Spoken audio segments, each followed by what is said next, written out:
बिहार के उप मुख्यमंत्री एवं राजस्व एवं भूमि सुधार मंत्री विजय सिन्हा के आश्वासन जो है अब उनकी गले की हड्डी बन चुकी है। क्यों कह रहे हैं हम ऐसा, हम आपको बताते हैं, लेकिन उससे पहले नमस्कार, न्यूज़ फॉर नेशन देख रहे हैं आप और मैं हूं सानिया आपके साथ। विजय सिन्हा जो फुल ऑन एक्टिव मोड में नजर आते हैं, एक्शन मोड में नजर आते हैं और ऑन द स्पॉट फैसला लेने के लिए जाने जाते हैं और कई बार अधिकारियों की क्लास लगाते हुए भी नजर आ जाते हैं। लेकिन मामला इस बार थोड़ा सा हटके है। दरअसल बात यह है कि विजय सिन्हा ने अधिकारियों को आश्वासन दिया था कि आप 5 साल तक इसी तरीके से बरकरार रखे रहेंगे और जिसको लेकर अब उनकी टेंशन बढ़ने वाली है, क्योंकि ये मामला जो है दरअसल चुनाव को लेकर है। नगर चुनाव जितने भी होते हैं उसको लेकर है। दरअसल 6 क्षेत्रों में अभी तक परिसीमन लागू कर दिया गया है चुनाव आयोग की तरफ से और परिसीमन लागू होने के 6 महीने के भीतर ही चुनाव होना रहता है। अगर नहीं होती है तो वहां पे एडमिनिस्ट्रेटिव आ जाते हैं और फिर वो सब कुछ हैंडल करते हैं। लेकिन इसी बीच अधिकारी जो है विजय सिन्हा के पास पहुंच जाते हैं और सारा पूरा मामला बताते हैं और विजय सिन्हा उनको आश्वासन दे देते हैं, जिसकी वजह से अब विजय सिन्हा की जो टेंशन है वो बढ़ने वाली है और कहीं ना कहीं वो टेंशन में है भी कि आखिर हमने आश्वासन तो दे दिया है, लेकिन अब इसको ठीक कैसे करेंगे। तो देखिए, इसको लेकर जानकारी और क्या कुछ निकल कर सामने आ रही है, हम जरा आपको विस्तार से बताते हैं। नगर निकाय का कार्यकाल पूर्ण होने से पहले कानूनी बाध्यता के तहत परिसीमन उपरांत 6 माह के अंदर चुनाव कराने का प्राविधान है।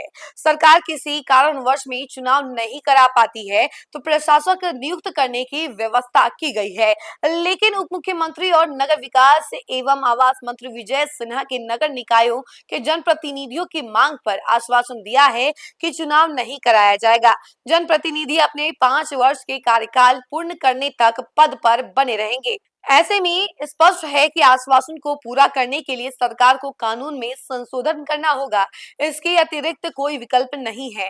बिहार नगर पालिका अधिनियम 2007 की धारा 13 के उपधारा 5 में इस संबंध में स्पष्ट प्राविधान किया गया है कि इसी व्यवस्था के तहत नगर विकास एवं आवास विभाग में दानापुर नगर परिषद के साथ 5 नगर निकायों में परिसीमन कराने का शासन आदेश जारी किया था। राज्य निर्वाचन आयोग इसी आधार पर परिसीमन की प्रक्रिया पूरा कर रहा है। आपको बता दें कि इस बीच नगर निकायों के जनप्रतिनिधियों ने अपनी कुर्सी खिसकती देख चुनाव टालने के लिए उप मुख्यमंत्री विजय सिन्हा से गुहार लगाई। यही नहीं, कृषि मंत्री रामकृपाल यादव के नेतृत्व में दानापुर नगर परिषद के वार्ड पार्षदों ने विजय सिन्हा से मिलकर चुनाव टालने का अनुरोध किया है, लेकिन कानून पेच में पूरा प्रकरण उलझ गया है। इससे स्पष्ट है कि उप मुख्यमंत्री को वार्ड पार्षदों के आश्वासन पूरा करने के लिए या तो नगर पालिका कानून में संशोधन करना होगा या फिर जनप्रतिनिधियों के बीच भरोसा खोना पड़ेगा। तो देखा आपने कि किस तरीके से अब मुश्किलें बढ़ रही हैं विजय सिन्हा की, क्योंकि इन्होंने आश्वासन दे दिया अधिकारियों को। जब अधिकारियों के टेंशन बढ़ी तो सीधे अधिकारी विजय सिन्हा के पास चले गए और उन्होंने कहा कि प्लीज आप इस चुनाव को टलवा दीजिए। टालने की बात कही और विजय सिन्हा ने तुरंत आश्वासन भी दे दिया बिना सोचे समझे।